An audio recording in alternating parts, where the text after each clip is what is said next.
Le département de Médina Yoro Fula est situé à une 80aine de kilomètres au nord de la région de Kolda. Frontalier avec la Gambie, ce territoire est marqué par de fortes interactions transfrontalières. Dans ce grand reportage, nous nous intéressons au phénomène de l'excision dans cette zone frontalière.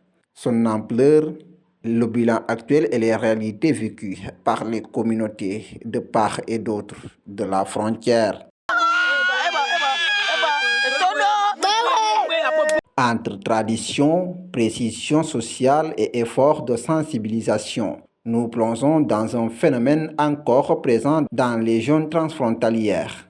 La sage-femme que nous avons rencontrée nous explique comment, malgré les campagnes de sensibilisation, certaines pratiques persistent discrètement. Ce phénomène existe bel et bien à Médina Yoro Fula, mais malheureusement, elle se cache. Parfois, on est confronté à recevoir des nouveau-nés de 2 mois ou bien moins de 2 mois excisés.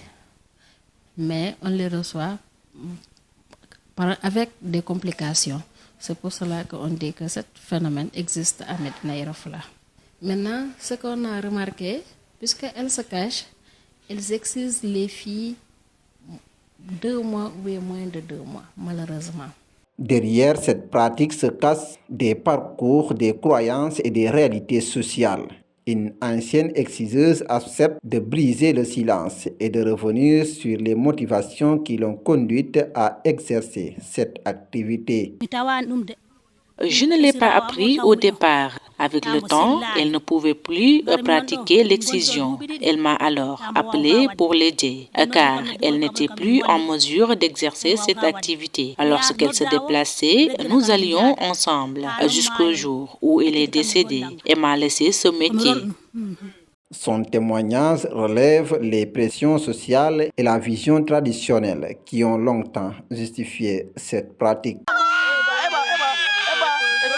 Pendant longtemps, certaines pratiques étaient perpétuées au nom de la tradition, sans réelle connaissance de leurs conséquences. Un ancien acteur communautaire du programme Tostan revient sur cette période et explique comment l'excision était perçue avant que ces dangers soient compris. Ce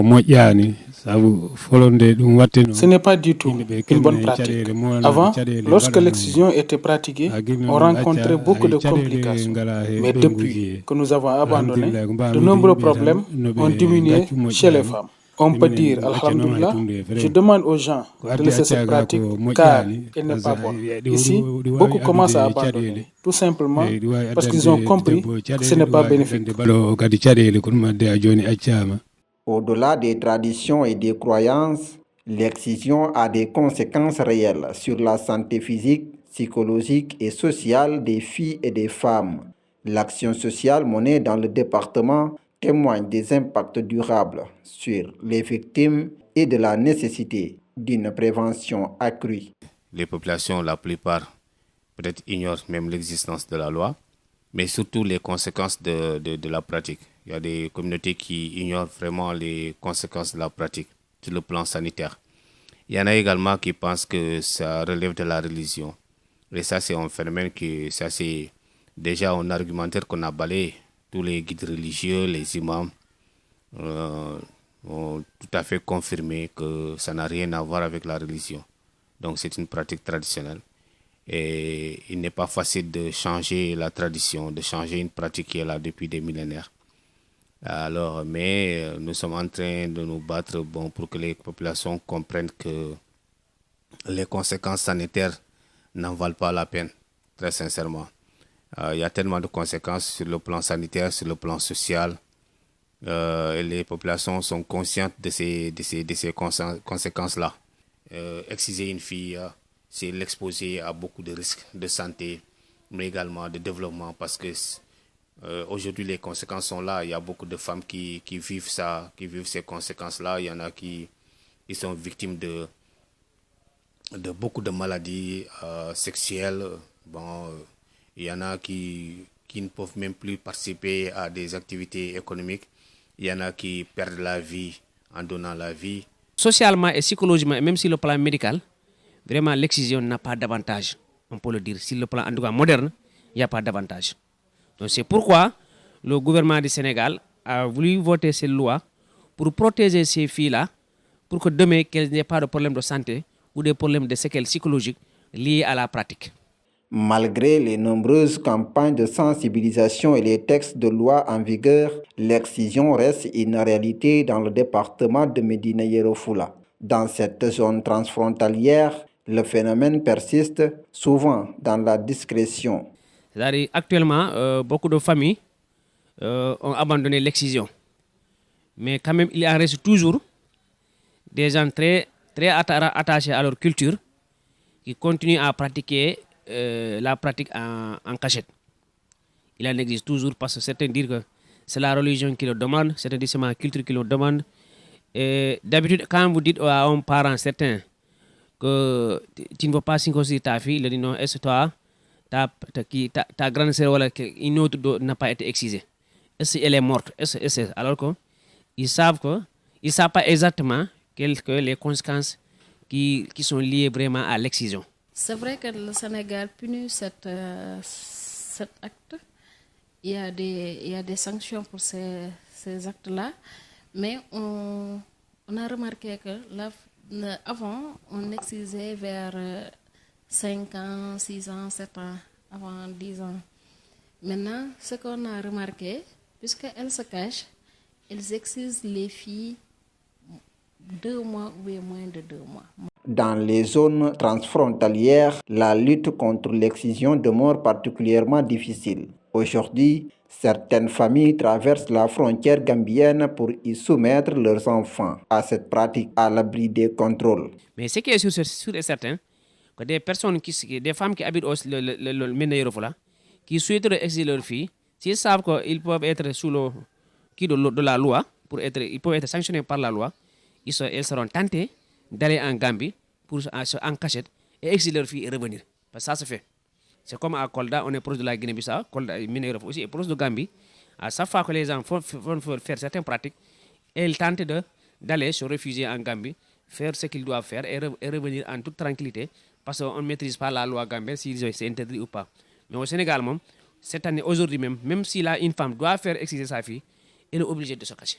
Le Sénégal et la Gambie, c'est pratiquement la même chose. Des Sénégalais amènent leurs filles en Gambie pour leur faire exciser. Tout comme les Gambiens viennent au Sénégal c'est réciproque. La majorité des Sénégalais se cachent en Gambie pour exciser leurs filles. Nous avons vu ici en Gambie un cas grave lié à l'excision. À l'hôpital, les médecins ont confirmé que tous les problèmes de cette femme étaient dus à l'excision. Elle a ensuite été évacuée jusqu'à Banjul.